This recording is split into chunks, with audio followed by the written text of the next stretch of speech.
Salut à tous les amis, ça fait un petit moment encore une fois. Mais là je vais essayer de m'y tenir, hein, vraiment, vraiment, vraiment. Je vais faire un effort sur moi-même pour être plus régulier sur ma chaîne. Mais bon, j'aime pas parler pour parler, faire une vidéo pour faire une vidéo. Les amis, aujourd'hui, tout d'abord je voulais remercier Mams pour son deuxième don que j'ai bien reçu.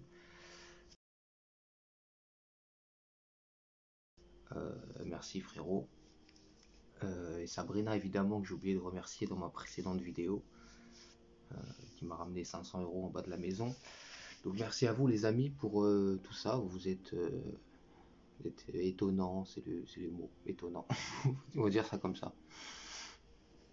Aujourd'hui les amis, je voulais vous parler d'une vidéo que j'ai visionnée, un témoignage d'une dame qui dit avoir été contaminée du VIH-Sida par son homme. Alors c'est une vidéo qui entremêle différents sujets, la spiritualité, la maladie, le rapport humain avec les autres. C'est sur la chaîne de Monsieur K. Je sais pas si vous connaissez. C'est une chaîne chrétienne, particulièrement. D'ailleurs, cette dame est très chrétienne, très pratiquante. Et elle expose sa vision justement de la spiritualité à travers cette épreuve-là. Et j'ai trouvé intéressant de vous en parler parce que c'est une vidéo qui entremêle énormément de sujets différents. On peut réfléchir sur la peur des choses, sur l'aspect de la santé des choses, notre relation dans l'épreuve par rapport à Dieu, tout un tas de choses en fait. Mais je pense que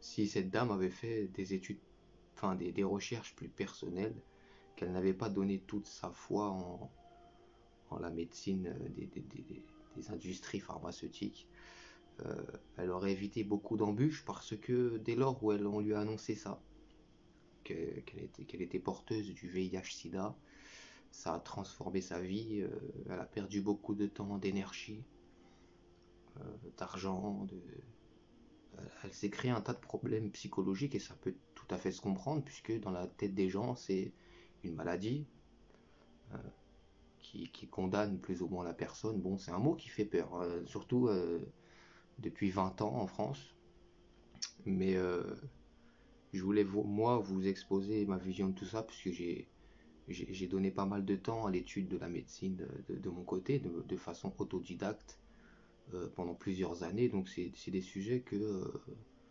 je peux évoquer. Tout d'abord, je voudrais euh, vous faire peut-être part d'une information que certains peut-être d'entre vous ignorent, mais le VIH-Sida n'est pas quelque chose, il n'y a pas consensus dans la communauté scientifique, même dans la communauté des médecins indépendants. Les seuls médecins qui vont défendre l'existence du VIH, c'est les médecins des laboratoires, vous savez, officiels de l'État. Alors déjà, pour que vous compreniez la différence entre VIH et SIDA, c'est important. Faut bien comprendre que c'est deux choses différentes. SIDA veut dire syndrome immunodéficience acquise.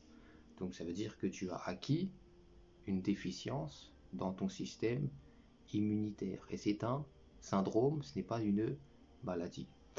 Donc un syndrome ne s'attrape pas. C'est pas un virus, c'est pas une bactérie. Un syndrome est un état général de santé. Donc on ne peut pas attraper un état général de santé. Vous savez, cette vidéo va être documentée, hein, vous inquiétez pas, je ne vais pas parler que comme ça, je vais essayer de vous documenter ça au maximum. Les plus grands chercheurs de ce monde ont tous à l'unanimité contesté cette chose-là. Et inutile de vous renseigner auprès de votre médecin généraliste, il n'en sait pas plus que ça. Parce qu'il n'est pas virologue, il n'a pas étudié les virus, il n'en connaît rien. Vous savez, le médecin qui est en bas de chez vous, le médecin généraliste ne fait que répéter ce qu'il a appris dans les écoles de médecine. Et les écoles de médecine euh, servent une industrie qui vend des médicaments. D'ailleurs, c'est ce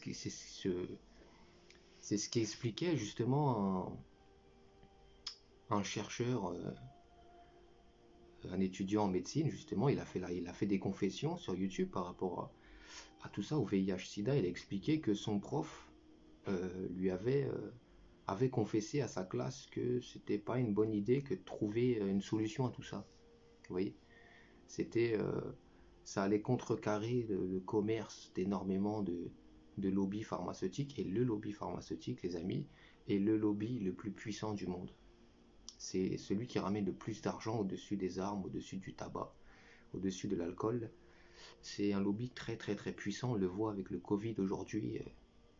On a des gens comme le docteur Raoul qui ont donné toute leur vie à la médecine, qui travaillent dans les meilleurs instituts du monde, qui a une renommée mondiale. Et aussitôt qu'il a contesté l'efficacité du vaccin, on a fait de lui un paria. Vous voyez, procès, etc. On essaie de lui sauter sa place en ce moment, parce que la médecine n'est pas c'est de la politique en fait. Et on s'en fout de son avis, combien même il est intéressant. Son avis vient contrecarrer un business. C'est pour ça qu'on veut le faire taire. Parce que si vraiment la médecine c'était la recherche de la vérité, on aurait pris en compte son avis à lui et à d'autres, qui sont d'éminents chercheurs. Vous voyez? Donc le médecin généraliste n'en sait pas plus sur les virus, sur les bactéries que quelqu'un qui est spécialisé dans ça.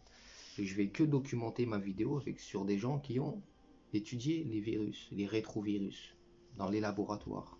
C'est pas un médecin généraliste qui va analyser tes symptômes et qui va te dire je pense que tu as un rhume, prends ce traitement. Vous voyez, ça c'est de la médecine classique de base, mais on va pas en profondeur, on n'y connaît rien. Que désormais, chaque fois qu'on fait face à un problème de santé, chaque fois qu'on fait face à une nouvelle information qui a trait à la santé, qu'on puisse se poser la question, d'où vient cette information? À qui ça profite cette information? Qui profite du fait que cette information continue d'être dissimulée dans la population? Moi, j'ai un professeur de parasitologie qui nous a donné cours en première et en deuxième année, qui nous disait quelque chose de formidable, parce que lui, il a avoué en classe, il ne s'est même pas caché. Il nous disait que si aujourd'hui on découvre le vaccin contre le paludisme, mon travail s'arrête. On lui disait, mais prof, comment ça?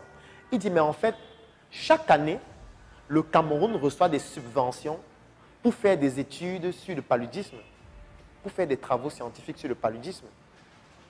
Ça veut dire que si aujourd'hui on a un vaccin qui nous dit que le paludisme est résolu, en fait, ces subventions vont diminuer.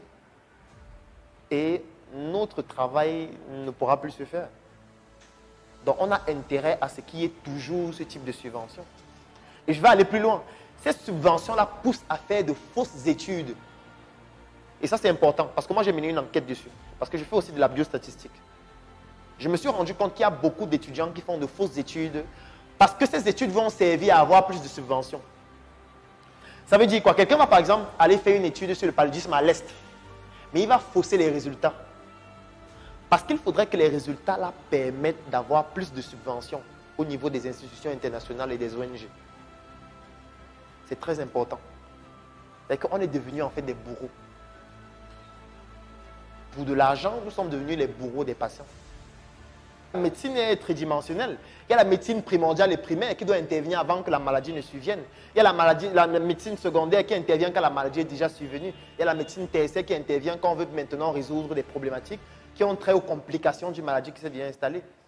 Et nous sommes restés uniquement dans la médecine secondaire et la médecine tertiaire. Et la médecine primaire, en fait, les gens n'en font plus. Ça n'intéresse plus les gens. Certainement parce que ça ne rapporte pas beaucoup d'argent. Ce qui fait que quand on ouvre un nouvel hôpital, les gens sont contents. Oui, parce que quand on ouvre un nouvel hôpital, les gens disent « Ouh, on a ouvert un nouvel hôpital, c'est magnifique. » Mais on te dit qu'on a ouvert un endroit qui ne reçoit que les gens qui sont malades ou qui vont mourir dans quelques heures et tu es content. On ne devrait pas être content. On devrait être content de savoir qu'on est en train de mettre sur pied un programme qui d'ici 2 à 3 ans va éradiquer le paludisme totalement. Voilà un programme qu'on doit féliciter. Parce que dès que le programme là va arriver à son terme, en fait on n'aura plus de palu. On n'aura plus à dépenser de l'argent pour aller à l'hôpital tous les jours, pour l'hospitalisation, pour les examens, pour les soins, etc. Je ne suis pas en train de dire qu'il ne faut pas ouvrir d'hôpitaux. Je suis en train d'expliquer qu'il existe 3 formes de médecine que j'ai citées préalablement. Mais sauf que nous, on se contente juste de la médecine secondaire et la médecine tertiaire qui est défavorable pour le patient.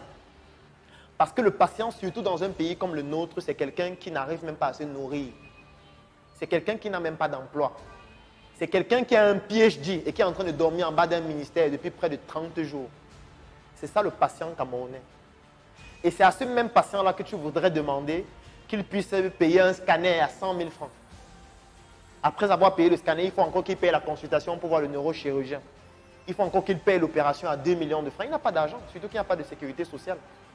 Donc le meilleur mécanisme pour pouvoir préserver ce patient déjà qui est indigent, en bonne santé, c'est de mettre sur pied un programme qui fasse en sorte qu'il préserve sa santé pendant longtemps en dépensant le peu de ressources. Et le seul élément qui peut permettre de le faire, c'est la médecine primordiale et primaire, qu'on ne met pas suffisamment en avant, que ce soit dans nos facultés de médecine ou alors même dans nos programmes de santé. Et c'est ça le problème que nous avons. Donc c'est ça qui me pousse à me dire, ok, je vais donc mettre sur pied ce projet qui s'appelle Médecin 2.0, qui certes commence par des médecins, mais qui va s'étendre à tous les autres corps de la santé, c'est-à-dire les infirmiers, c'est-à-dire les aides-soignants, c'est-à-dire tous les autres professionnels de santé, afin qu'ils puissent développer l'esprit critique, qu'ils puissent développer la pensée complexe. Que lorsqu'on leur parle d'un problème, qu'ils puissent se dire, attention, est-ce qu'on ne peut pas nous-mêmes, avec les ressources que nous avons, exploiter ce problème-là pour pouvoir dénicher des opportunités d'affaires? Est-ce qu'on ne peut pas le faire nous-mêmes? Voilà. En dehors de ces projets, il y a des ouvrages que j'ai eu à publier aussi. Le premier s'appelle Stop assez de mensonges sur le VIH-Sida. Donc, c'est un ouvrage dans lequel je parle un peu de ce que je vous expliquais tout à l'heure en ce qui concerne le VIH-Sida, en ce qui concerne l'historique, en ce qui concerne les tests de dépistage, la sérologie, la séropositivité, etc. Donc, comme je vous ai dit, SIDA, syndrome immunodéficience acquise. D'ailleurs, déficience acquise. C'est-à-dire, c'est quelque chose, c'est pas héréditaire. Tu n'es pas né avec. C'est quelque chose que tu as acquis. Mais si le sida était un virus contagieux, tu naîtrais avec. Quand tes parents l'ont, parce que ça se transmet par le sang, forcément. Et donc, ça peut pas être quelque chose que tu vas acquérir de toi-même. Pour vous donner une idée, pour vous montrer à quel point, même certains médecins, on se demande s'ils sont gogoles ou s'ils font exprès ou s'ils veulent protéger leurs intérêts, mais dire qu'un syndrome est contagieux, pour vous donner une image, c'est comme si que vous aviez une voiture abîmée sur un parking. Est-ce que vous pensez qu'en allant vous garer à côté de cette voiture, vous allez dégrader votre voiture? Ça n'a aucun sens. Je veux dire, de la logique, en termes de logique, ça n'a aucun sens. Absolument aucun sens. Dire que le sida est contagieux, c'est la même chose. Mais l'arnaque qu'il y a derrière justement le mot sida, c'est le mot VIH. Alors justement, vu que la communauté scientifique, dans sa globalité, est tout à fait d'accord sur le fait qu'un syndrome ne s'attrape pas, on est venu glisser dans ce syndrome de sida, que les femmes enceintes portent. D'ailleurs, une femme enceinte, si on lui fait passer un test sida, elle est positive. Est-ce que ça veut dire qu'elle est contagieuse d'un virus? Non. Est-ce qu'elle est contagieuse d'une bactérie? Non. Mais, comme vous le savez, le cauchemar du marchand d'armes, c'est la paix. Et le cauchemar des vendeurs de médicaments, c'est la bonne santé, forcément. Et donc, on a collé l'étiquette de sida, justement, à ce rétrovirus qu'on appelle VIH, qui n'a jamais été isolé, n'a jamais été observé au microscope, qui n'est rien d'autre qu'une théorie scientifique basée sur rien du tout. Et la globalité des chercheurs qui se sont plongés dans cette question ont tous reconnu la même chose. Foutaise commerciale. Plus que d'ailleurs Coluche le disait. Le sida, ça s'attrape dans les journaux. Vous voyez? Il a toujours été en avance sur son temps, celui-là. C'est visiblement... Donc, sida est un syndrome. Mais c'est un syndrome qui existe. C'est-à-dire le fait d'avoir des défenses immunitaires faibles. Donc ça s'attrape par différents facteurs. La consommation de drogue, par exemple, détruit le système immunitaire. La consommation d'alcool, le rythme de vie toxique, la mauvaise alimentation, le manque de sommeil, tout ça, ce sont des choses qui dégradent le système immunitaire. D'accord? Donc, sida, syndrome immunodéficience acquise, je pense que ça c'est acquis du coup pour vous. Le problème n'est pas tant dans ce syndrome-là, qui n'est pas plus néfaste qu'autre chose. Le problème est dans le VIH, justement, ce rétrovirus fantôme, jamais observé, jamais purifié, jamais isolé, qu'on colle à ce syndrome justement. Et donc c'est quand même étonnant justement de dire que lorsqu'on a des défenses immunitaires réduites, donc qu'on ait un cas de sida, ce qui me choque le plus, moi, c'est de dire c'est à cause du VIH. Alors que, et ça tous les scientifiques du monde sont d'accord là-dessus, un système immunitaire se détruit par différentes manières, comme je viens de vous l'expliquer. Donc c'est une foutaise commerciale plus qu'autre chose. Et le but n'est pas justement de régler cette foutaise commerciale. C'est-à-dire le but n'est pas de trouver un vaccin, parce qu'il n'y a pas besoin de vaccin, ça n'a aucun sens. Il n'y a pas besoin de trouver une solution, puisque le problème lui-même est fantôme. Il n'existe pas. Et tout ça, ça m'a fait penser énormément à toute la politique qu'il y a derrière le coronavirus. Alors je ne remets pas en cause, moi, l'existence du coronavirus, mais je dis que c'est un outil politique, un outil commercial, qui ne mérite pas d'être traité de cette manière, avec un pass vaccinal, avec autant de cinéma autour de tout ça. Et donc, pour moi, c'était important que vous sachiez d'abord tout ça. J'aimerais que vous écoutiez, les amis, le CV, le curriculum vitae de ce docteur. Je pense assez qualifié en la matière. C'est pas un médecin généraliste pour le coup, c'est un chercheur. C'est quelqu'un qui connaît les rétrovirus, qui les a étudiés, façonnés parfois, pour mieux les déstructurer. Et j'aimerais que vous écoutiez justement l'avis de ce docteur sur la question. Je voudrais d'abord, en 2-3 mots, vous indiquer les raisons pour lesquelles je me crois permis de prendre les positions que je vais vous définir dans quelques instants. Je suis donc docteur en médecine, j'ai obtenu mon diplôme à l'Université libre de Bruxelles en 1953, ça fait déjà pas mal de temps ça. Et puis j'ai été faire un stage fondamental pour moi à l'Institut du cancer de Villejuif, où j'ai appris la microscopie électronique. Car vous verrez que toute mon argumentation est extrêmement fort basée sur l'évidence microscopie électronique relative au rétrovirus et en particulier à cet hypothétique virus du sida. Et après ce stage à Paris, je suis parti pour New York, où j'étais parti en principe pour 1 an, mais j'y suis resté 25. À l'Institut Sloan Kettering, où je suis devenu directeur du laboratoire central de microscopie électronique de cet institut, et où j'ai fait l'essentiel des travaux auxquels je vais faire allusion dans quelques instants. Et en 81, je suis parti pour Toronto pour prendre la direction d'un grand labo de microscopie électronique à la faculté de médecine de l'Université de Toronto, où j'ai travaillé là jusqu'à ma retraite en 93. Et en 93, je suis venu m'installer ici dans les Alpes-Maritimes. Mais je suis resté extrêmement actif dans toute la controverse de la dissidence du sida, en particulier en étant un des membres du comité consultatif du président Thabo Mbeki, le président sud-africain, qui avait convoqué une très grande conférence en l'an 2000 à Pretoria et puis une seconde à Johannesburg. Et puis une autre activité importante que j'ai eue est d'avoir participé à un débat très contradictoire qui s'est tenu au Parlement européen à Bruxelles en 2003 et où notamment parmi les autres intervenants était Luc Montagnier.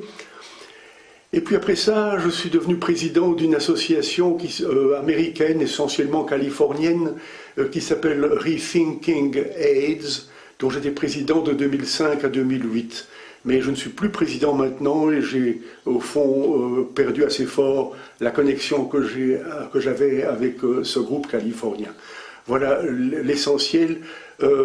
Peut-être devrais-je aussi vous mentionner que pendant mes années new-yorkaises, j'ai été, en toute objectivité, le premier à démontrer au microscope électronique la formation des rétrovirus à la surface des cellules qu'ils infectaient.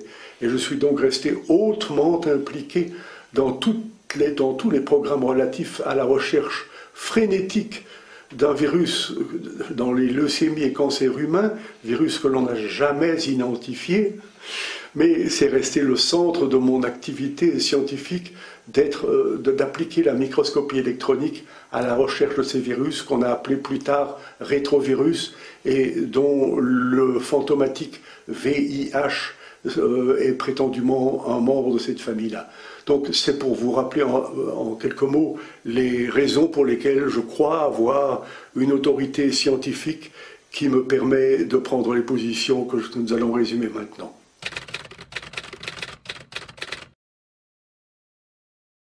Faut-il voir le sida autrement? Je pense sans la moindre hésitation qu'il faut répondre affirmativement à cette question. Dites-vous bien ceci, quand en médecine on affirme qu'une maladie donnée aurait une cause virale, et puis que pendant les 25 années qui suivent, toute la recherche sur cette maladie est basée sur cette hypothèse, et que tous les crédits de recherche sont alloués à des programmes qui sont uniquement basés sur cette hypothèse, ça c'est une chose. Quand d'autre part, 25 ans plus tard, tous ces travaux n'ont conduit à aucun traitement, n'ont conduit à aucune prédiction épidémiologique vérifiable et n'ont jamais permis de préparer un vaccin qui aurait la moindre efficacité, dans ces trois circonstances-là, ne pensez-vous pas que l'hypothèse de départ était probablement fausse? C'est mon avis. Et c'est pourquoi je réponds très affirmativement à la question « oui, il faut voir le sida autrement ».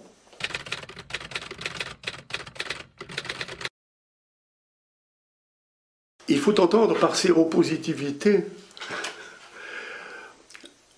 une évaluation du taux d'anticorps chez un patient donné. Ce qu'il faut soigneusement effacer des pensées de tous, c'est que ce terme séropositivité reflète directement la présence du virus, du fameux rétrovirus. Il n'en est rien. La séropositivité est uniquement, par le test qu'on appelle le test ELISA, est une mesure du taux d'anticorps. De quels anticorps? Des anticorps contre tout et n'importe quoi, et qui n'ont aucune spécificité contre un prétendu rétrovirus dénommé VIH. Donc une immense erreur qu'il faut corriger dans la tête du grand public, c'est que cette mesure indique la présence du virus. Il n'en est rien, ça indique simplement la présence d'anticorps. Or, ces anticorps peuvent être la réponse à la présence de protéines étrangères extrêmement variées. Il y a un article extrêmement important qui a été publié aux États-Unis, en Californie, par Christine Johnson en 1996, et où elle a établi une liste de près de 70 conditions médicales qui peuvent conférer la dite séropositivité.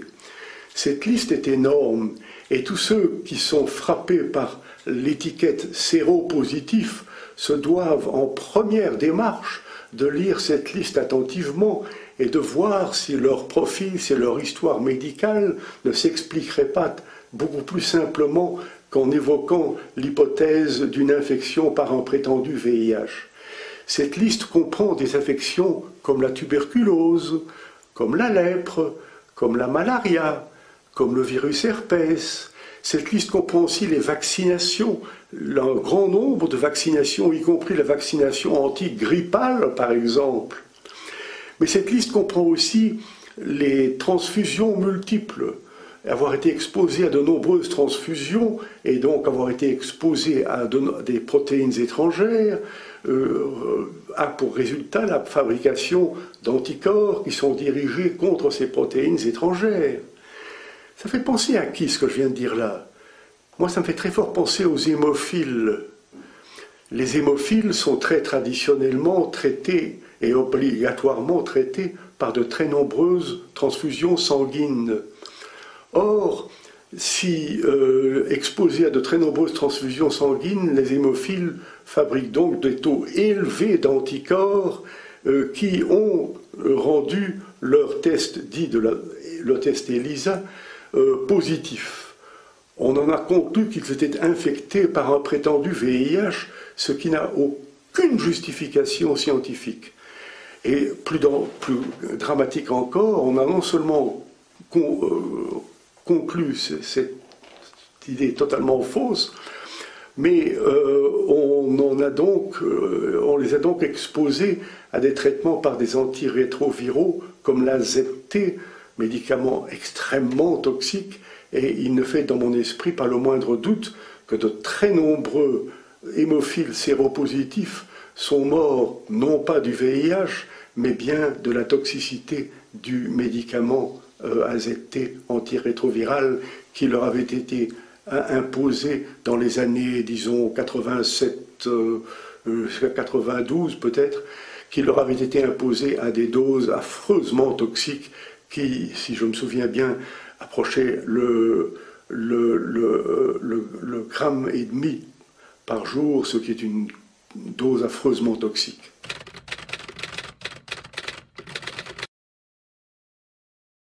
Le drame de ce test de la séropositivité, c'est la panique qu'il crée. C'est un drame qui a essentiellement été développé médiatiquement. Comme l'avait dit il y a pas mal d'années notre célèbre Coluche, le sida est une maladie qui se transmet médiatiquement. S'il n'y avait pas eu l'enflure médiatique de toutes ces questions-là, je crois que l'annonce d'une séropositivité laisserait beaucoup de gens relativement indifférents.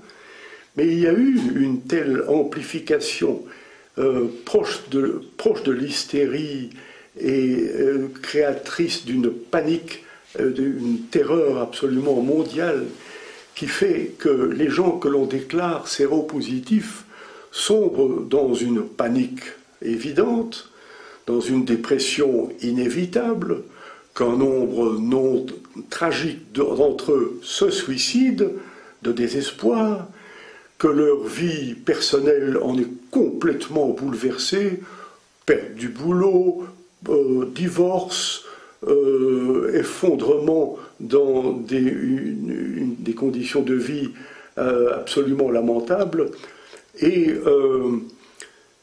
grande difficulté d'échapper à la théorie officielle selon laquelle l'indication de cette séropositivité impose le traitement par des drogues d'une toxicité énorme. Mais ce qu'il faut ajouter à cette toxicité des médicaments, c'est un point vraiment extrêmement, j'ai envie de dire pervers. C'est que la toxicité de ces médicaments est un ensemble de symptômes qui ressemblent d'extrêmement près au sida lui-même. Par exemple, une très forte dépression immunitaire, une très forte dépression de l'activité de la moelle osseuse, donc une grande anémie que l'on traite par des transfusions qui ne font qu'augmenter le nombre des anticorps et la dite séropositivité. Bref, ça devient trop facile pour les médecins qui prennent ainsi en charge ces malades séropositifs. Ça devient trop facile d'expliquer à la famille, écoutez, on a fait tout ce qu'on a pu, mais malheureusement, il est en train de mourir de son sida. C'est vraiment dramatique de comprendre que les effets secondaires de la haute toxicité de ces médicaments peuvent être confondus avec le sida lui-même et par conséquent permettent une confusion affreuse entre les effets secondaires du médicament et le syndrome lui-même. Qu'il y ait de faux séropositifs est l'évidence même. Et il y a de très nombreux cas absolument dramatiques de personnes qui, par exemple, ont été victimes d'un accident de voiture, qui ont dû être transfusées, et puis qui, après ça, ont été trouvées séropositives, et qui, parce qu'elles avaient soit un ganglion, soit peut-être une tumeur ou l'autre, ont été identifiées comme atteintes du sida, traitées par des antirétroviraux, dont la situation a périclité dramatiquement, non pas à cause d'un hypothétique VIH, mais à cause d'un hautement toxique traitement antirétroviral. Quand vous pensez que dans la liste dont je faisais mention tout à l'heure, celle publiée par Christine Johnson, se trouvent des maladies comme la tuberculose, la malaria et la lèpre, vous pensez bien qu'en Afrique, on va en trouver beaucoup. On pourrait ajouter un point sur le fait qu'à une grande conférence internationale sur le sida qui se tenait à Amsterdam en 92, je ne sais plus quel groupe a présenté une série importante, des centaines, si pas 1 ou 2 milliers, de cas cliniquement clairs de sida chez des patients qui étaient totalement séronégatifs. Alors, c'est évidemment une notion qui embarrassait terriblement l'orthodoxie du sida. Et avant la fin de la conférence, on est revenu sur cette présentation pour expliquer à tous les conférenciers que les cas qui avaient été présentés la veille ou l'avant-veille n'étaient en fait pas des cas de sida, mais étaient des cas d'une lymphocytopénie idiopathique CD4. Ce qui est vraiment joué sur les mots d'une façon scandaleuse, car ça veut dire exactement la même chose. Ça veut dire une chute des fameux lymphocytes CD4 d'origine idiopathique, donc d'origine inconnue, lymphocytopénie CD4 idiopathique, et que ça n'avait rien à voir avec le sida. Donc, on était sauvés. Le sida est-il une maladie contagieuse? Grande question.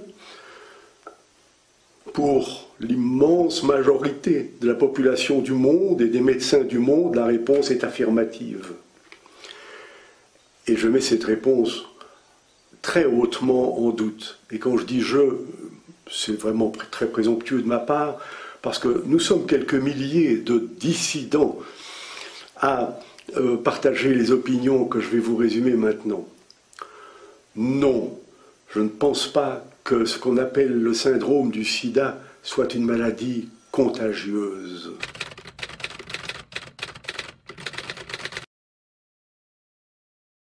Il est évident que cette notion selon laquelle le sida serait un syndrome contagieux et transmissible par les relations sexuelles est à l'origine de profondes modifications du comportement des gens et que ça a certainement causé un nombre effroyable disons, soit de divorce, soit d'effondrement de la vie privée des gens, alors que, en fait, du côté du sida, il n'y avait strictement aucune raison de s'alarmer de cela. Comme d'ailleurs l'a dit Luc Montagnier lui-même dans des interviews relativement récentes, une vie saine et équilibrée, une bonne alimentation permettent de se redresser d'une crise d'immunodéficience extrêmement facilement. Il y a ce film The House of Numbers de Brent Lung, dans lequel Luc Montagnier a déclaré très simplement que pour lui, une alimentation correcte, une hygiène correcte et un style de vie raisonnable permettaient certainement de récupérer d'une crise d'immunodéficience Et on sous-entendait, quand on entendait ses propos, qu'il avait envie de dire, sans devoir s'exposer à la toxicité de tous ces médicaments dont la toxicité est reconnue comme étant absolument dramatique. Donc on a un éminent chercheur qui, après avoir étudié toute sa vie les rétrovirus, en arrive à la conclusion que ce VIH est un mensonge plus qu'autre chose. Et c'est loin d'être le seul à faire cette affirmation. On a une autre chercheuse aussi qui a fait la même explication. On a aux États-Unis, on a en Allemagne, en Suisse, en Italie, énormément de travaux qui ont été faits et qui disent c'est une foutaise commerciale, c'est pas une réalité scientifique. Est-ce qu'il y en a qui croient encore que le sida est contagieux? Y en a-t-il qui croient encore que le sida est dû au virus, rétrovirus HIV? Vous êtes mieux de ne pas répondre. C'est la plus grande imposture du siècle. En termes de crimes contre l'humanité, ça vient en deuxième après les vaccins. Alors, je résume et je dis clairement. 1. Le sida n'est pas une maladie, c'est un ensemble, c'est un syndrome. Donc, un ensemble de signes et de symptômes communs à plusieurs maladies. SIDA veut dire syndrome d'immunodéficience acquise. Donc, un syndrome, je viens de vous dire ce que c'est, des signes et des symptômes communs à plusieurs maladies. Qu'est-ce qu'elles ont de commun, ces maladies? Elles ont une immunité, une déficience immunitaire acquise. Ça veut dire que ce n'est pas congénital, qu'on n'est pas venu au monde avec. Donc, plusieurs maladies peuvent se manifester lorsque le système immunitaire, le système de défense est déficient. C'est pour ça qu'on peut voir aussi bien une tuberculose, par exemple. Une tuberculose, si le patient, on fait un test au patient et que le test s'avère positif, on dit qu'il a le sida. Mais si le test est négatif, on dit que c'est une tuberculose. Une tuberculose, c'est une tuberculose. Alors, c'est un mensonge énorme. Le VIH n'a rien à voir, et ça a été dit clairement par le professeur qui était là. Le VIH n'a jamais été isolé et démontré dans le sang de personnes qui ont un test qu'on dit positif. Donc, le VIH n'est pas la cause du sida. Donc, vous ne pouvez pas attraper le VIH, donc ce n'est pas contagieux. Voyez-vous l'ampleur, l'énormité du mensonge? On dit aux gens que s'ils sont séropositifs. Alors, qu'est-ce que c'est séropositif? On l'a dit aussi à la vidéo. C'est qu'ils ont des anticorps anti-VIH. Ben oui, mais ça veut dire qu'ils sont bien portants, justement, qu'ils ont des anticorps. Ça ne veut pas dire qu'ils sont malades. Mais la propagande, la publicité, puis il y a une chose qui est contagieuse, hein, c'est la contagion médiatique.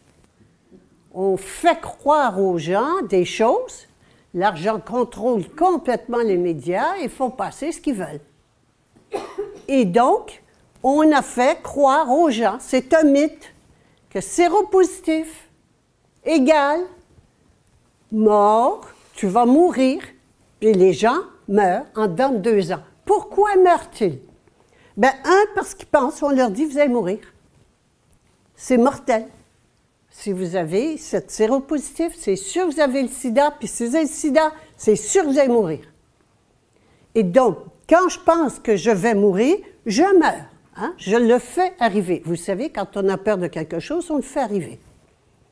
La deuxième chose, c'est qu'on leur donne des traitements d'une toxicité épouvantable, l'AZT.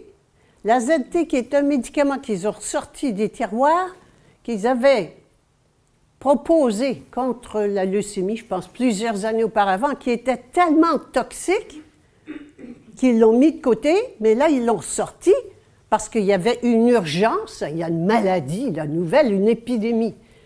C'est mensonger du début à la fin. Alors, je vous le dis parce que la plupart des gens croient encore que c'est vrai. J'étais à Amsterdam au congrès où j'ai assisté à ce congrès où Gaston Essens présentait la vidéo que nous avons vue tout à l'heure, dont nous avons vu des extraits. Et il y avait là, c'est un congrès fort intéressant qui est organisé par les malades et non pas par l'industrie. Alors on avait la vérité. Et des malades qui disaient, moi je suis séropositif depuis 15 ans et je suis encore là. Alors c'est pas vrai. Alors, mais ce qui rend malade et qui tue les gens, c'est les médicaments qu'on leur donne.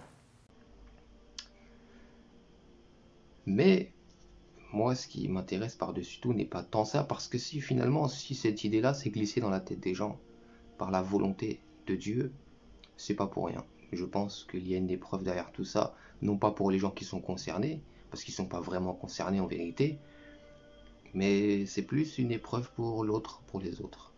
Parce que ça crée la peur, et vous savez que la peur, c'est quelque chose qui annule la foi, ou qui détermine l'absence de foi. Prenez simplement l'exemple des apôtres dans l'évangile. Les apôtres, à un moment donné, sont sur un bateau. Et, Jésus est avec eux. Et la tempête les gagne.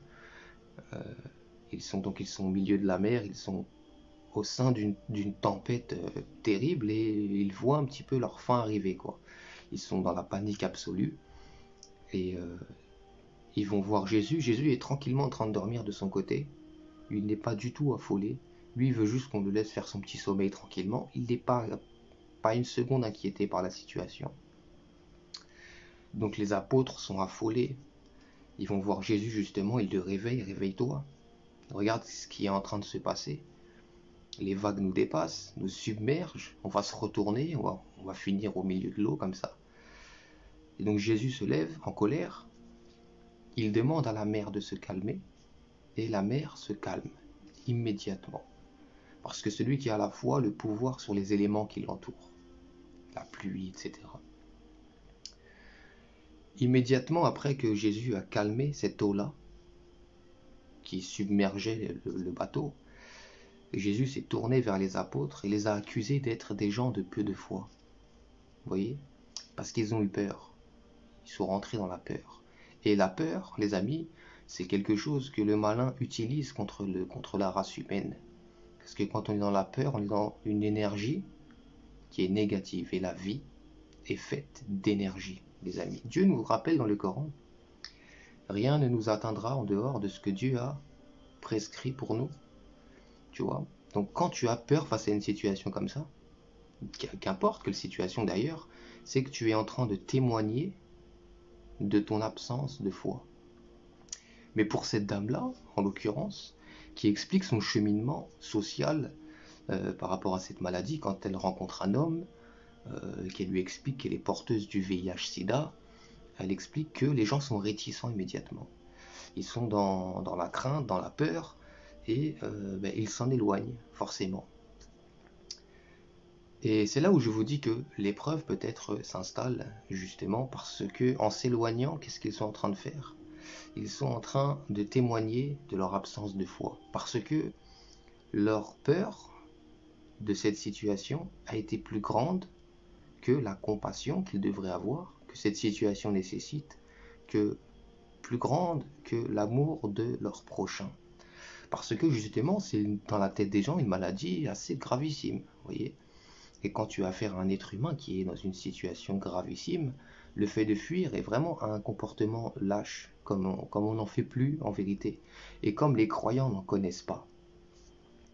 Donc moi, ça m'a perturbé, surtout que c'est une chrétienne pratiquante. Je me suis dit qu'elle avait un entourage peut-être chrétien, croyant, fidèle aux valeurs de Dieu, et ça m'a un petit peu étonné d'entendre tout ça, et je me suis dit, ça me fait penser à un tas de phénomènes qui englobent notre société.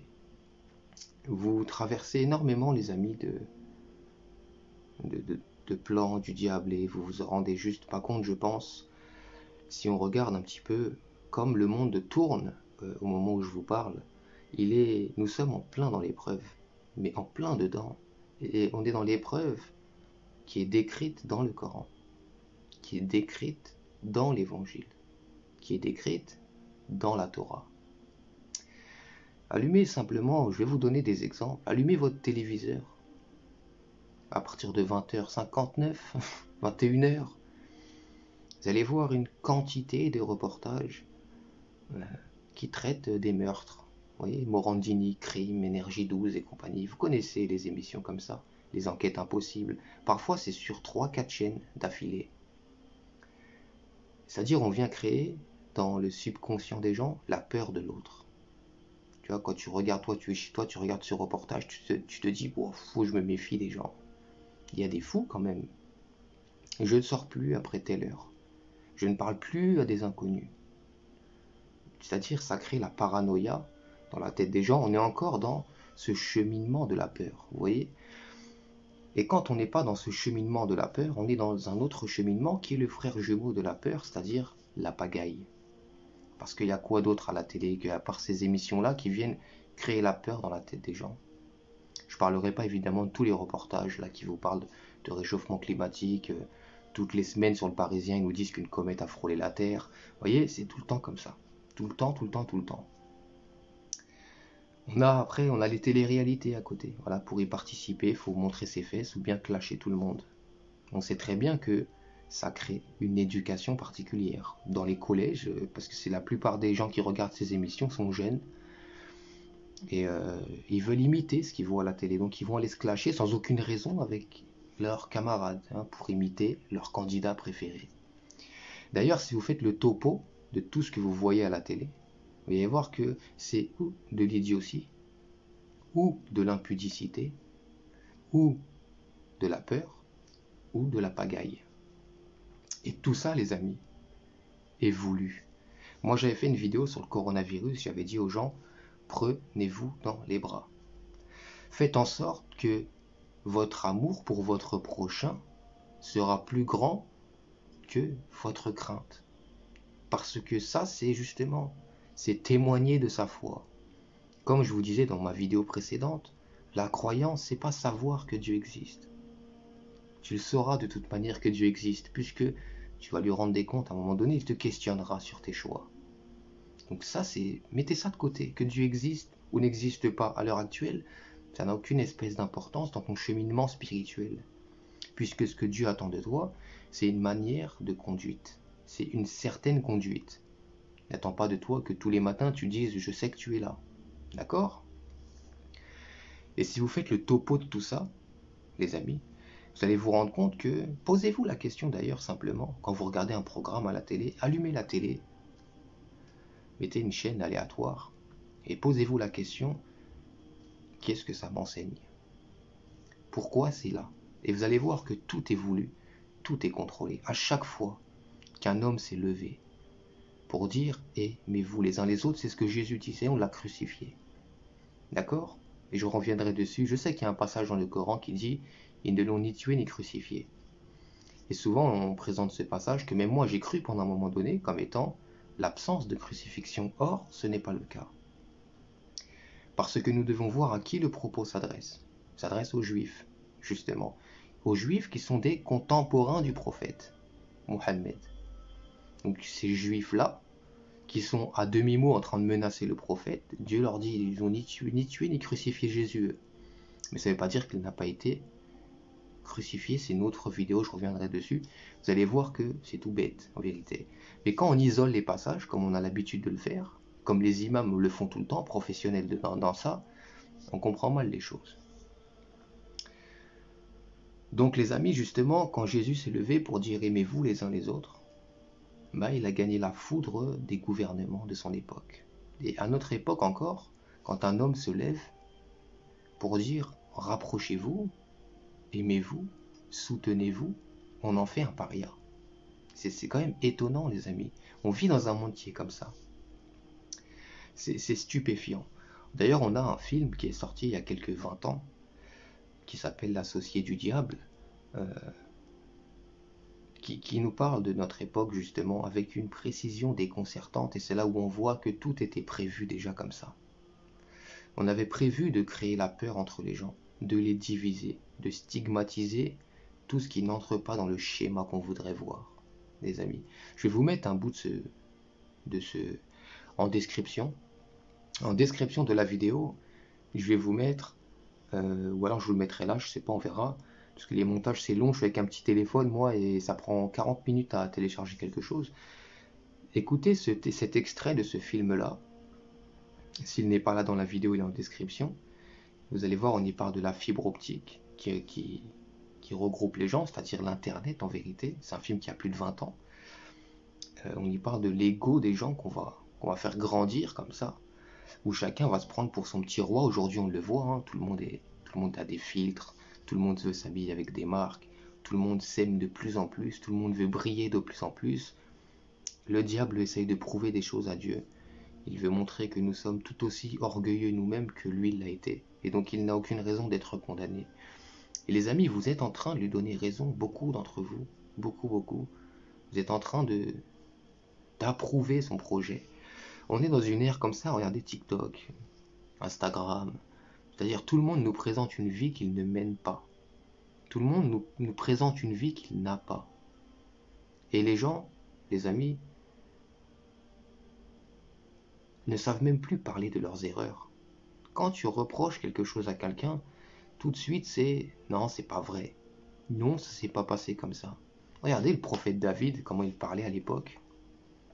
Il n'avait aucune gêne à parler de ses péchés, pas pour en faire fierté, pas pour faire la gloire de ce comportement, mais parce qu'il était en cohérence, en cohésion avec lui-même, et tout ce qu'il attendait, c'était que Dieu le change, l'agrément de Dieu. Il s'en fichait de ce que les gens pouvaient raconter.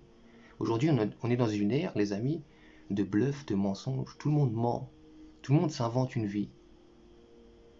Oui, j'ai déjà menti dans ma vie. Oui, j'ai déjà triché dans ma vie. Oui, j'ai déjà été volé quelque chose dans ma vie. Et alors, t'es qui toi? T'es qui toi? T'es mieux que moi toi? T'es sûr que t'es mieux que moi? Avec quel outil, avec quel scanner de l'espace t'es venu toi voir ce qu'il y avait au fond de moi-même? Et puis même, de quoi tu te mêles? Est-ce que tu te sens grandir quand tu regardes mes fautes? Tu te sens mieux? Pourquoi t'arrives pas à te sentir mieux en t'élevant toi-même? Parce que t'es un incapable. T'es dans une incapacité totale. Regardez la vie des prophètes, les amis. David reconnaît ces choses. Salomon reconnaît les choses. Moïse reconnaît les choses quand il les fait. Il n'est pas en train de se cacher comme ça derrière un filtre, derrière un TikTok, un Instagram, en train de dire « ma vie est belle ». Je porte du Versace. Je suis le plus beau. J'ai les meilleurs outils. Clochard, par exemple, c'est devenu une insulte. Sale clochard, voilà. Moïse était clochard. Moïse était SDF à un moment donné de sa vie. Il a fui, il n'avait pas d'endroit où aller. C'est un pauvre monsieur qui l'a recueilli. Comment vous pouvez même utiliser ce mot et penser que c'est une insulte? Parce que c'est en cohérence avec la société dans laquelle nous vivons. Tu as de la valeur quand tu as de l'argent. Tu as de la valeur quand tu es beau, quand tu es belle. Tu as de la valeur quand tu as un travail glorieux, prestigieux. Tu as de la valeur quand tu as beaucoup d'amis. Vous voyez? Tout ça auprès de Dieu n'a aucune espèce de valeur. Les amis, et détachez-vous de cette peur des choses comme ça, qui vous caractérise auprès de Dieu d'une mauvaise manière, d'une très mauvaise manière. Et n'ayez pas honte de dire, dans ma vie j'ai été comme ça, dans ma vie j'ai fait ça. Pas dans le sens où vous faites la publicité de vos péchés, mais dans le sens de l'harmonie de votre histoire. Ton histoire est respectable. Qu'importe le chemin que tu as pris, ton histoire est respectable. Et si tu as glissé 200 fois dans ta vie, peut-être que Dieu t'aime beaucoup plus que celui qui a glissé 2 fois dans sa vie. D'accord? Prenez conscience de tout ça, les amis. On vit dans une époque où nous devons changer. Nous devons changer cette époque. Et moi, tout seul, je ne pourrais pas le faire. Parce que moi, j'ai une vision du monde différente de la vision globale qu'on peut trouver. Moi, tout seul, je ne peux pas changer le monde. Mais si tous ceux qui m'écoutent portent le même message que moi, et eux-mêmes le colportent à des gens, qui eux-mêmes le colportent à des gens, qui le colportent à des gens, on fait, vous savez, un domino, on fait une chaîne. Le monde peut changer, évidemment. De cette manière-là, il peut changer. Mais il ne changera pas si vous m'écoutez et que vous fuyez juste après. Ou si de votre côté, vous ne savez pas colporter le même message. Les amis, on est dans un monde d'illusions, dans un monde de bluff. Les gens d'ailleurs n'osent plus dire « je me sens seul ». Ils disent « oh, la honte ». Quelle honte? Quelle honte? Il n'y a pas de honte à avoir. Les hommes les plus aimés de Dieu, les hommes qui ont créé l'histoire de l'humanité, la Bible est le livre le plus imprimé du monde. Jésus était seul. Il a dit « je suis seul ». Mon gouvernement m'a tourné le dos. Mes amis m'ont tourné le dos. Job était seul, Ayoub, paix sur lui. Il était seul. Vous voyez, dire j'ai raté, on a du mal à le faire. J'ai raté. Quand tu dis à quelqu'un tu es en train de rater ta vie, les gens ils le voient comme une insulte. Dis-lui c'est vrai, ouais. Et alors, quel est le problème? J'ai essayé quelque chose. J'ai été tenté quelque chose. Avec tout ce que je pouvais faire. Elle est là ma victoire, ma gloire, elle est là ma gloire. Elle n'est pas dans autre chose. Et le résultat m'importe peu. Ce qui m'importe, c'est que j'ai eu moi le courage d'essayer de le faire. Combien d'entre vous n'oseraient même pas prendre leur caméra pour parler de Dieu? Et comment par derrière vous pouvez critiquer, même vous les imams sunnites? Non, eux ils se montrent, regardez, ils prennent leur caméra, ils montrent leur visage. Ils parlent de leurs choses. Ils prennent des risques. Leur victoire, elle est là, eux. Mais tu peux pas, toi, critiquer les imams sunnites si tu as peur de prendre ta caméra, de faire une vidéo pour dire « moi je pense ça. Voilà ma vision de la religion, voilà ma vision du monde. » Et critiquez pas les autres quand vous-même vous pouvez pas vous auto-critiquer. D'accord? Donc pour moi, c'était important de passer ce message-là, les amis, et ne vous laissez pas glisser dans les pièges du diable qui sont installés tout autour de vous, partout autour de vous. Comme cette histoire de VIH-Sida qui n'existe même pas. C'est même pas fondé scientifiquement. C'est du bluff. C'est un plan monétaire. C'est fait pour faire du business plus qu'autre chose. Ça crée énormément d'ailleurs de subventions dans les laboratoires du monde entier. Ces laboratoires n'ont pas intérêt à trouver une solution à ce problème fantôme. Parce que s'ils trouvent une solution à ce problème fantôme, le laboratoire il ferme ses portes. Et politiquement au-dessus, on a moins d'outils pour vous diviser. Il y a encore, j'ai vu sur Netflix, un reportage sur un homme qui a arnaqué des centaines de femmes sur Tinder. Vous avez entendu parler de cette histoire? Elle est passée dans tous les journaux, tous les réseaux sociaux. On l'a mis en avant, comme on mettrait en avant l'œuvre magnifique d'une association. Ce reportage, encore une fois, il est là pourquoi? Créer la barrière entre toi et l'autre. Tinder est un lieu de... C'est pas mauvais en soi, en vérité. C'est un lieu où les gens peuvent se connaître, apprendre à se rencontrer, discuter. C'est-à-dire, c'est quoi? C'est le rapprochement des êtres humains.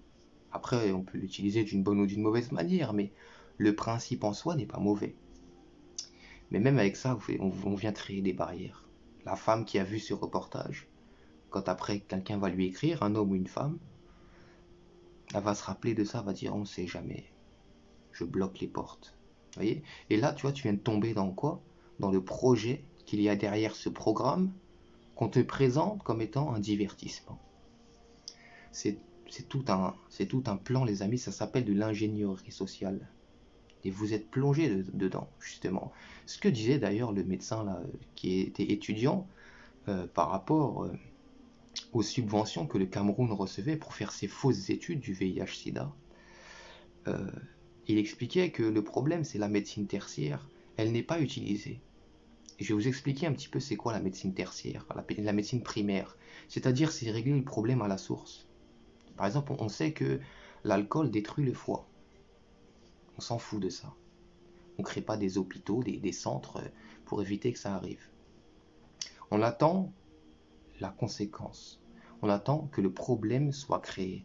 Une fois que le problème est créé, on te propose une solution qui va arranger financièrement tout un lobby et qui, au-dessus de ce lobby, va arranger le malin et ses plans pour l'être humain.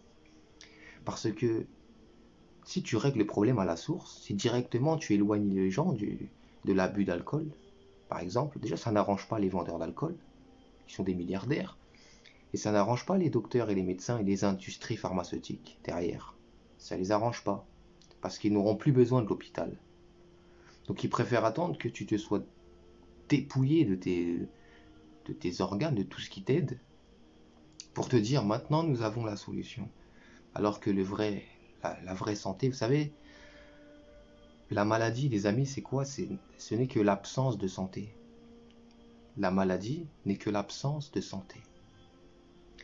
Je vais vous donner un exemple, après je vais clôturer, je ne vais pas durer trop longtemps. Regardez monsieur Thierry Casasnovas. Ce monsieur avait une dizaine de maladies en même temps, dont la tuberculose, maladie extrêmement grave. Il avait une hépatite, il avait un cas de sida, de syndrome immunodéficience acquise, c'est-à-dire qu'il n'avait plus beaucoup de défense immunitaire. Et c'est pas contagieux, les amis. Ce monsieur-là, lorsqu'il a été... Je vous mets une photo de lui avant et une photo de lui maintenant. Juste regardez déjà la différence.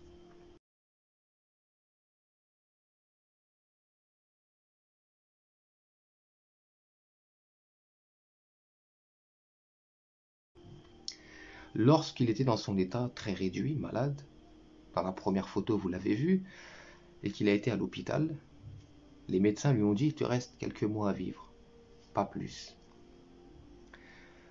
Donc ou bien il acceptait cette solution, ou bien il changeait de voie, il prenait une médecine différente, une médecine de Dieu finalement, parce que lui aussi c'est un chrétien pratiquant. Il a décidé de prendre ses valises et de se barrer de l'hôpital. Il a fait une cure de jus, de fruits, de jus, de légumes et d'eau. Il s'est exposé au soleil, parce qu'il en a besoin. Il a pris du sommeil. Il s'est auto-guéri. Il n'a pas eu besoin de l'hôpital qui l'aurait ruiné plus qu'autre chose, qui l'aurait abîmé encore plus, parce que la médecine que tu trouves à l'hôpital est une médecine offensive. Mais la médecine que lui a utilisée ne rapporte rien à l'hôpital. Elle a des résultats, mais elle ne rapporte rien à l'hôpital. Parce que si tu expliques aux gens que quand ils ont des problèmes de yeux, par exemple, ils n'ont qu'à consommer des jus de carottes bio, ça pose un problème aux ophtalmos, justement. Parce que c'est vrai, la carotte produit de la bêta-carotène. Et c'est très utile au bon fonctionnement des yeux. Donc si vous adoptez tous ce schéma-là, c'est-à-dire si vous avez tous conscience que la maladie n'est que l'absence de santé, et que par conséquent vous prenez soin de votre état, de votre santé par un mode de vie qui favorise la bonne santé, l'eau, les fruits, les légumes, l'exposition au soleil, le sommeil, vous allez vous débarrasser de tous ces problèmes-là, les amis. Mais vous n'allez pas avoir besoin d'eux. Donc ça, c'est une médecine détestée des industries pharmaceutiques. Justement, tous les médecins naturopathes, comme le docteur Sebi, qui a clairement, lui, prouvé A plus B devant un tribunal aux États-Unis, devant un tribunal, qu'il avait soigné des gens qui n'avaient plus de défense immunitaire. Il l'a prouvé A plus B. Il a gagné son procès. Il les a soignés quoi? Avec des plantes, avec des légumes, avec de l'eau. C'est-à-dire les boissons, ça mettez ça de côté, Coca, Fanta, Oasis, mettez ça de côté. Juste pendant 3 mois, les amis. Essayez de prendre de l'eau régulièrement pendant 3 mois. Faites vos nuits entièrement. Le matin, buvez un jus que vous avez fait vous-même. Vous avez des mains, un cerveau, Dieu a tout mis autour de vous. Vous allez voir votre forme, comment elle va se développer, et même votre beauté physique va se développer. Parce que ce qui nous pourrit, c'est tout ce qu'on nous donne, justement. Et le diable sait une chose, il est soumis à une règle. C'est la règle du libre arbitre. Comme c'est inscrit dans le Coran, le diable dira aux gens, j'avais aucun pouvoir sur vous, je n'ai fait que vous appeler. Et vous m'avez répondu, les coca, etc. que tu achètes, on te les impose, on te les impose pas, on les pose, on te les propose, tu vas les chercher. Tu vas les chercher et tu te détruis avec ça. Donc quand tu te seras détruit avec tout ça, et qu'en vrai ce sera ta faute à toi, et quand après tu comprendras que tout ça n'était qu'un plan pour t'abîmer justement, tu diras bah c'est de leur faute, c'est eux ils ont fait ce plan. Le diable dira c'est pas vrai. Je t'ai rien imposé moi. Je t'ai proposé, tu as pris. Vous voyez, Thierry Casasnova, c'est un homme justement qui prêchait cette santé-là, cette médecine naturelle dont vous avez besoin. D'ailleurs, il a arrêté ses vidéos à cause de la méchanceté des gens, de l'harcèlement des gens. Et c'est là où moi j'accuse les gens comme vous qui regardez les gens comme nous. Parce que vous ne savez pas tout ce qu'il y a derrière. Moi, j'ai déjà eu des plaintes, j'ai eu plein de problèmes. J'ai eu beaucoup de problèmes, juste parce qu'à un moment donné, j'ai pris ma caméra et j'ai voulu vous parler de certaines choses. Sauf que lui, il en a eu marre. Il en a eu marre, même ses enfants lui a pris. On lui a pris ses enfants, on l'a qualifié d'irresponsable. Parce qu'il a dit aux gens, nourrissez-vous correctement. Vous comprenez? Nourrissez-vous correctement. On l'a acharné sur lui. On lui a pris ses enfants. Même sa petite chaîne qu'il avait où il pouvait recevoir des dons, le pauvre. Des petits dons. On lui a fermé son compte Tipeee. Vous connaissez le site Tipeee? C'est un site où les créateurs de vidéos s'inscrivent et ils peuvent recevoir des dons de ceux qui les regardent. On lui a fermé son Tipeee. Donc il a fait une vidéo pour expliquer pourquoi il arrête.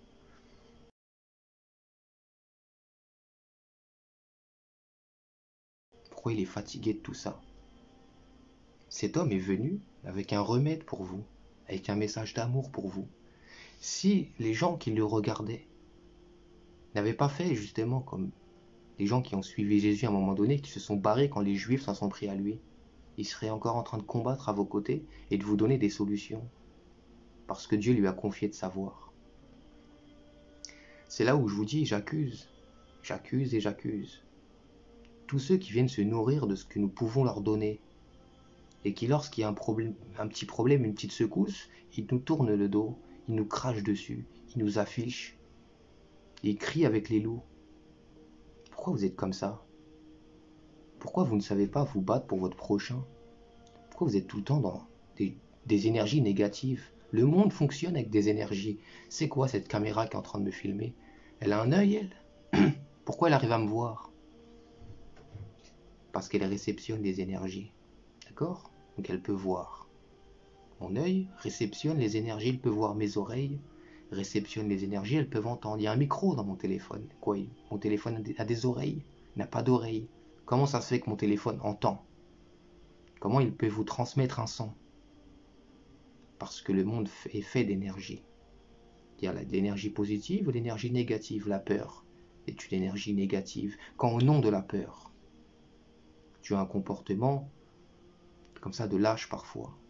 Tu es en train de témoigner de ta mécréance et tu te rends pas compte. Vous êtes là avec vos pensées primaires. Je sais qu'Allah est grand et qu'il existe et qu'il est unique. Alhamdoulilah, je suis croyant. C'est pas vrai. Tu me mens. Tu me mens. La croyance, c'est pas ça. La croyance, c'est réceptionner les bonnes énergies. C'est faire passer l'amour avant la peur. C'est beaucoup de choses. Beaucoup de choses. Et vous n'allez pas feinter Dieu. Moi déjà, vous n'arrivez pas à me feinter. Moi, vous ne pouvez pas me berner déjà. Alors que dire de celui qui m'a créé? Donc les amis, apprenez à vous mouiller, vous allez en sortir que gagnant. Depuis quand Dieu donne la victoire aux infidèles, aux gens mauvais, aux fuyards, aux peureux, aux égoïstes, aux menteurs, aux traîtres, aux ingrats? Depuis quand? À quel moment de l'histoire c'est arrivé une seule fois ça? Posez-vous des questions les amis. Posez-vous des questions. Je vais y aller parce qu'il y a mon petit chien, il est en train de foutre le bordel. J'ai un petit chihuahua chez moi, il retourne la maison tous les jours. Les amis, je reviendrai plus en détail sur tout ça dans une prochaine vidéo.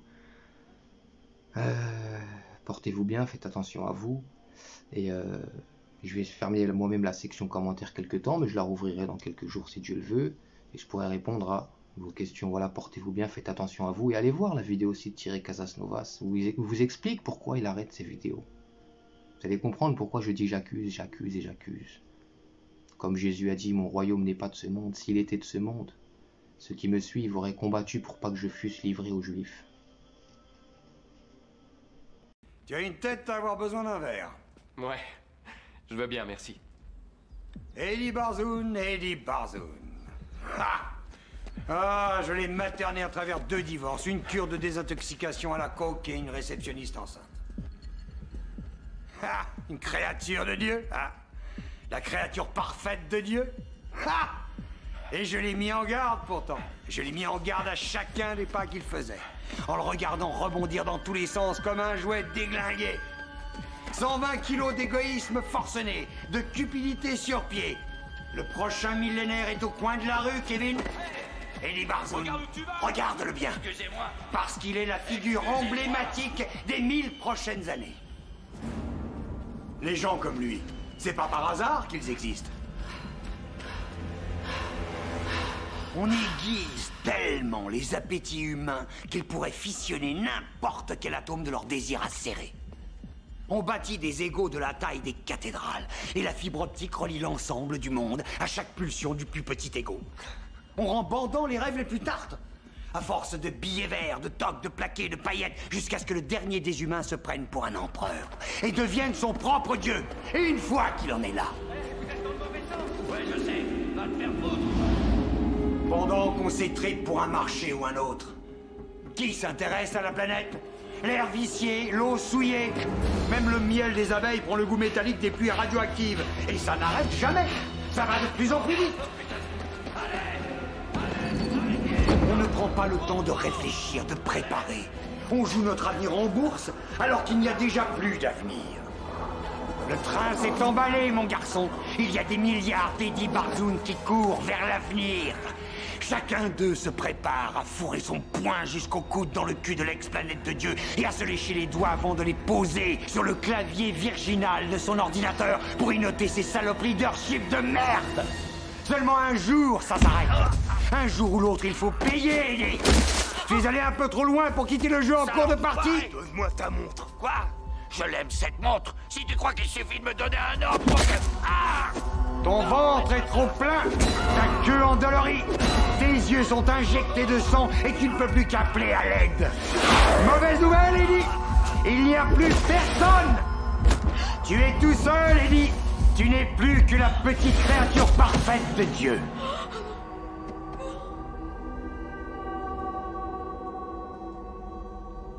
C'est peut-être vrai ce qu'on dit. Peut-être que Dieu a lancé les dés une fois de trop. Peut-être même qu'il nous a tous abandonnés.